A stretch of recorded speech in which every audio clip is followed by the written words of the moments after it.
ਕੀ ਹਾਲ ਨੇ ਸਾਥੀਓ।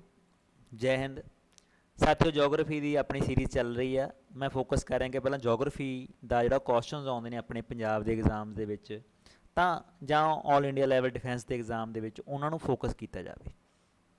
ਸਾਥੀਓ ਲੜੀ ਦਿਨ ਅੱਜ ਆਪਾਂ ਆਪਣੇ ਟੌਪਿਕ ਨੂੰ ਅੱਗੇ ਵਧਾਉਣੇ ਆ। ਅੱਜ ਆਪਾਂ ਪੜ੍ਹਦੇ ਹਾਂ important Indian towns on reverse. ਕਿਸੇ ਨਦੀ ਦੇ ਉੱਤੇ ਕੋਈ ਸ਼ਹਿਰ ਬਣਿਆ ਹੋਇਆ ਤਾਂ ਉਹ 'ਤੇ ਕੁਐਸਚਨ ਹਮੇਸ਼ਾ ਆਉਂਦੇ ਨੇ, ਉਹਨੂੰ ਯਾਦ ਕਰਨ ਦੀ ਕੋਸ਼ਿਸ਼ ਕਰਦੇ ਹਾਂ। ਸਭ ਤੋਂ ਪਹਿਲਾਂ ਚੱਲਦੇ ਹਾਂ ਆਪਾਂ ਇਲਾਹਾਬਾਦ। ਇਲਾਹਾਬਾਦ ਜਾਣਾ ਨਹੀਂ ਸੋਨਾ। ਸਾਨੂੰ ਪਤਾ ਜਿਹੜਾ ਇਲਾਹਾਬਾਦ ਸ਼ਹਿਰ ਆ ਉਹ ਦੋ ਨਦੀਆਂ ਗੰਗਾ ਅਤੇ ਯਮੁਨਾ ਤੋਂ ਮਿਲ ਕੇ ਬਣਿਆ ਹੋਇਆ। ਗੰਗਾ ਅਤੇ ਯਮੁਨਾ ਦੋ ਬਹੁਤ ਵੱਡੀਆਂ ਨਦੀਆਂ ਨੇ।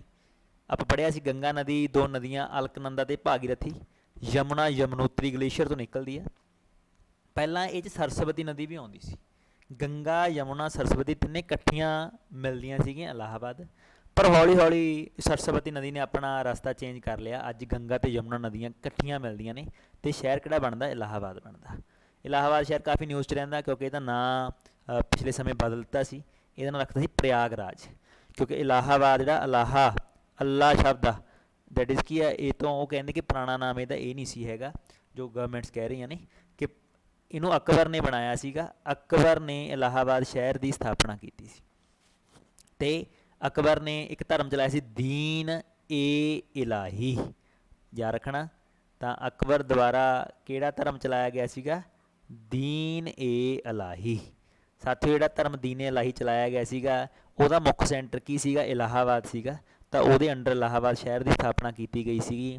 ਤਾਂ ਅਸੀਂ ਦੇਖਦੇ ਹਾਂ ਕਿ ਇਹਦਾ ਨਾਂ ਇਲਾਹਾਬਾਦ ਸੀ, ਪਰ ਹੁਣ ਇਹਦਾ ਨਾਂ ਕੀ ਹੈ? ਪ੍ਰਯਾਗਰਾਜ। ਅੱਗੇ ਸਾਥੀਓ ਗੰਗਾ ਨਦੀ ਬਹੁਤ ਸਾਰੇ ਸ਼ਹਿਰ ਦੀ ਸਥਾਪਨਾ ਕਰਦੀ ਹੈ ਆਪਣੇ ਕੰਢੇ 'ਤੇ। ਬਹੁਤ ਹੀ ਇੰਪੋਰਟੈਂਟ ਸ਼ਹਿਰ ਪਟਨਾ, ਬਿਹਾਰ ਦੀ ਰਾਜਧਾਨੀ। ਗੰਗਾ ਇੱਕ ਨਦੀ ਦੈਟ ਇਜ਼ ਕਿ ਵਾਰਾਣਸੀ ਸ਼ਹਿਰ ਬਹੁਤ ਇੰਪੋਰਟੈਂਟ ਹੈ। ਇਹਨੂੰ ਕਾਸ਼ੀ ਵੀ ਕਹਿੰਦੇ ਨੇ, ਧਿਆਨ ਰੱਖਣਾ। ਬਨਾਰਸ, ਕਾਸ਼ੀ, ਵਾਰਾਣਸੀ ਇੱਕੋ ਹੀ ਨਾਂ ਨੇ। ਤੀਜੇ ਨੰਬਰ 'ਤੇ ਕਾਨਪੁਰ ਸ਼ਹਿਰ ਯੂਪੀ ਦਾ, ਗੰਗਾ ਨਦੀ ਦੇ ਕੰਢੇ 'ਤੇ ਬਣਿਆ ਹੋਇਆ। ਅਤੇ ਉੱਤਰਾਖੰਡ ਦਾ ਇੰਪੋਰਟੈਂਟ ਸ਼ਹਿਰ ਹਰਿਦੁਆਰ। ਇਹ ਚਾਰੇ ਗੰਗਾ ਨਦੀ ਦੇ ਕੰਢੇ 'ਤੇ ਬਣੇ ਹੋਏ ਸ਼ਹਿਰ ਨੇ। ਫਿਰ ਅਸੀਂ ਚੱਲਦੇ ਹਾਂ ਬਹੁਤ ਹੀ ਫੇਮਸ ਸ਼ਹਿਰ ਜਾਂ ਦੇਖਣਯੋਗ ਜਗ੍ਹਾ ਬਦਰੀਨਾਥ ਅਲਕਨੰਦਾ ਨਦੀ ਦੇ ਕੰਢੇ 'ਤੇ ਬਣੀ ਹੋਈ ਆਪਾਂ ਪੜ੍ਹਿਆ ਸੀਗਾ।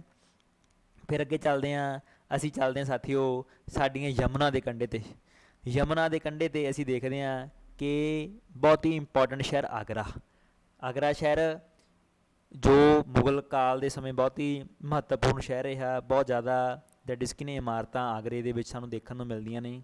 ਫਿਰ ਬਹੁਤ ਹੀ ਇੰਪੋਰਟੈਂਟ ਸ਼ਹਿਰ ਦਿੱਲੀ ਅਤੇ ਬਹੁਤ ਹੀ ਇੰਪੋਰਟੈਂਟ ਸ਼ਹਿਰ ਮਥੁਰਾ, ਦਿੱਲੀ, ਆਗਰਾ ਇਹ ਤਿੰਨੇ ਹੀ ਯਮੁਨਾ ਨਦੀ ਦੇ ਕੰਢੇ 'ਤੇ ਬਣੇ ਹੋਏ ਸ਼ਹਿਰ ਨੇ। ਸਾਥੀਓ ਆਮ ਤੌਰ 'ਤੇ ਜਦੋਂ ਆਪਾਂ ਯਮੁਨਾ ਨਾਂ ਲੈਂਦੇ ਹਾਂ ਤਾਂ ਇਹਨੂੰ ਦੈਟ ਇਜ਼ ਕਿ ਮੁਸਲਿਮ ਤਬਕੇ ਨਾਲ ਜੋੜਿਆ ਜਾਂਦਾ ਅਤੇ ਗੰਗਾ ਨਦੀ ਨੂੰ ਹਮੇਸ਼ਾ ਹਿੰਦੂ ਸੰਸਕ੍ਰਿਤੀ ਨਾਲ ਜੋੜਿਆ ਜਾਂਦਾ। ਤਾਂ ਗੰਗਾ ਯਮੁਨੀ ਤਹਿਜੀਬ ਇਹਦਾ ਮਤਲਬ ਕੀ ਆ? ਭਾਵ ਉਹ ਥਾਵਾਂ ਜਿੱਥੇ ਹਿੰਦੂ ਅਤੇ ਮੁਸਲਿਮ, ਭਾਵ ਗੰਗਾ ਯਮੁਨਾ ਤਹਿਜੀਬ ਦਾ ਮਤਲਬ ਕੀ ਆ? ਗੰਗਾ ਅਤੇ ਯਮੁਨਾ ਦੋਵੇਂ ਇਕੱਠੀਆਂ ਹੁੰਦੀਆਂ ਨੇ ਇਲਾਹਾਬਾਦ, ਅਤੇ ਗੰਗਾ ਦਾ ਇਲਾਕਾ ਦੈਟ ਇਜ਼ ਕਿ ਹਿੰਦੂਆਂ ਲਈ, ਯਮੁਨਾ ਦਾ ਇਲਾਕਾ ਦੈਟ ਇਜ਼ ਕਿ ਮੁਸਲਿਮਸ ਦੇ ਲਈ। ਤਾਂ ਤਹਿਜੀਬ ਦਾ ਮਤਲਬ ਕੀ ਹੈ? ਜਿੱਥੇ ਇਕੱਠੇ ਮਿਲ ਕੇ ਰਹਿੰਦੇ ਨੇ। ਅੱਜ ਕੱਲ੍ਹ ਅਸੀਂ ਦੇਖ ਰਹੇ ਹਾਂ ਕਿ ਭਾਰਤ ਦੇ ਵਿੱਚ ਕਾਫੀ ਜ਼ਿਆਦਾ ਪ੍ਰੋਬਲਮਸ ਆ ਰਹੀਆਂ ਨੇ ਧਰਮ ਦੇ ਨਾਂ 'ਤੇ। ਹਿੰਦੂ, ਮੁਸਲਿਮ, ਸਿੱਖ ਆਪੋ ਆਪਣੇ ਧਰਮਾਂ ਨੂੰ ਜ਼ਿਆਦਾ ਦੈਟ ਇਜ਼ ਕੀ ਨੇ ਫੋਕਸ ਕਰ ਰਹੇ ਨੇ। ਤਾਂ ਜਿਹੜਾ ਉਹ ਇੱਕ ਭਰਾ ਵਾਲਾ ਇੰਟੀਗ੍ਰਿਟੀ ਸਾਡੇ ਪ੍ਰੈਂਬਲ ਦੇ ਵਿੱਚ ਤੁਹਾਨੂੰ ਪਤਾ ਫਰੈਟਰਨਿਟੀ ਇੰਟੀਗ੍ਰਿਟੀ ਵਰਡ ਆਉਂਦਾ, ਉਹ ਦੈਟ ਇਜ਼ ਕਿ ਖਤਮ ਹੋ ਰਿਹਾ। ਲੋੜ ਆ ਆਪਾਂ ਨੂੰ ਇਹਨੂੰ ਬਚਾਉਣ ਦੀ। ਚਲੋ ਸਾਥੀ ਆਓ ਦੁਬਾਰਾ ਆਪਣੇ ਟੌਪਿਕ 'ਤੇ ਅੱਗੇ ਚੱਲਦੇ ਹਾਂ। ਅਸੀਂ ਦੇਖਦੇ ਹਾਂ ਕਿ ਬਹੁਤ ਹੀ ਫੇਮਸ ਸ਼ਹਿਰ ਹੈ ਫਿਰੋਜ਼ਪੁਰ ਅਤੇ ਲੁਧਿਆਣਾ।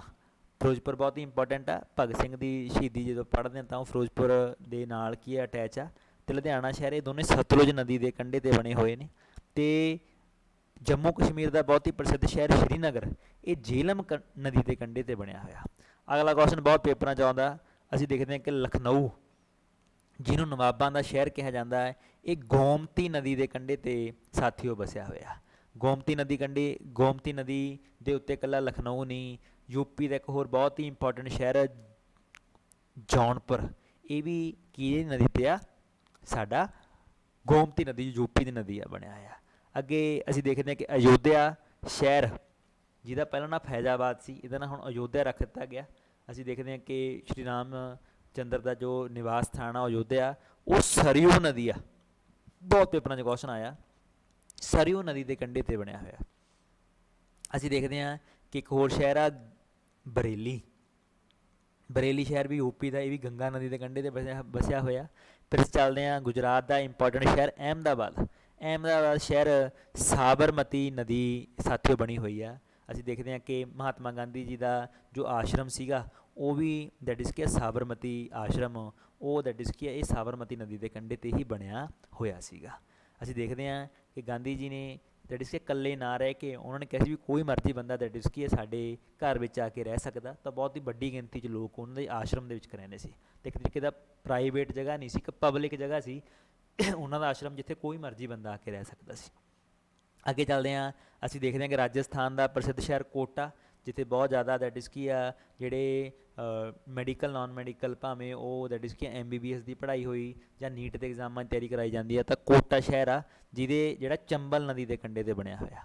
नर्मदा नदी के कंढे ते मध्य प्रदेश का बहुत ही फेमस शहर जबलपुर बनया होया। असी देखते हैं कि गोवा का बहुत ही फेमस शहर पंजी, जो दी राजधानी भी आ वो मंडोवी नदी के कंढे ते बनया है। साथियों मंडोवी इसनूं पढ़ाया सीगा, इनू लाइफ लाइन ऑफ गोवा कहा जाता। असीं देखते हैं बहुत ही फेमस नदी है शिप्रा नदी। शिप्रा नदी ते बहुत ही बड़ा शहर उज्जैन, हिंदुओं का दैट इज़ की है मुख्य केंद्र उज्जैन, वो शिप्रा नदी के कंढे ते साथियों बनया होया। असीं देखते हैं तापी नदी के कंढे ते दैट इज़ की है सूरत शहर साथियों बसिया होया। अगे चलते हैं स्वर्ण रेखा। स्वर्ण रेखा एक नदी आ बहती है, ये जोड़ा शहर बसिया होया वो किहड़ा जमशेदपुर। जमशेदपुर शहर स्वर्ण रेखा नदी के कंढे ते बनया होया। असीं देखते हैं ब्रह्मपुत्रा। ब्रह्मपुत्रा नदी आप पढ़िया सीगा, ग्लेशियर पढ़िया सी, एक नाम तुसीं मैनूं कमेंट बॉक्स दसना कि ब्रह्मपुत्रा नदी जिहड़ी हैगी सी वो पढ़िया सी आपां, वो चीन दे विचों निकलदी आ। किहड़ा ग्लेशियर तुसीं दसना, तां असीं वो तो असम का बहुत ही इंपॉर्टेंट शहर दिब्रूगढ़, दिब्रूगढ़ शहर असम का वो बनया होया।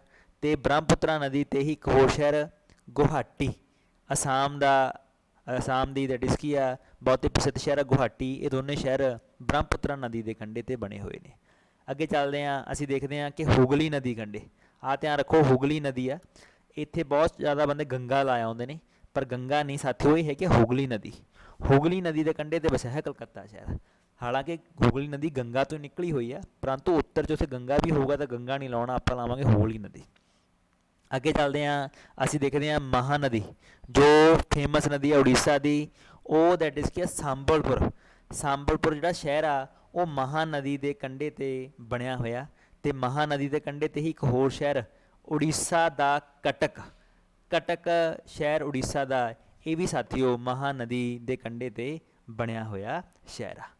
समझे गल नूं। आ एक रह गया सीगा तुहानूं दिखाउणा, ये की है दैट इज़ की बोनेगांव असम दे विच दैट इज़ की एक नदी, जिथे असीं देखते हैं कि दो नदियाँ ब्रह्मपुत्रा ते चंपावती एक दूजे नूं मिलदियां ने, ते इदां इलाका एक तरीके का भारत का जिवें मैप लगता होवे उवें सानूं लगदा। एक पासों नदी ब्रह्मपुत्रा आ रही है तो एक पासों नदी है चंपावती नदी, ये दोवें इकट्ठे होकर दैट इज़ के साथियों भारत का दैट इज़ के मैप वांग बना रही ने। सो साथियों अज आप इंपॉर्टेंट टाउनस पढ़ने सीगे, टाउनस पढ़े, बाकी गल आपां दैट इज़ की अगली वीडियो दे विच देखांगे। धन्नवाद जी।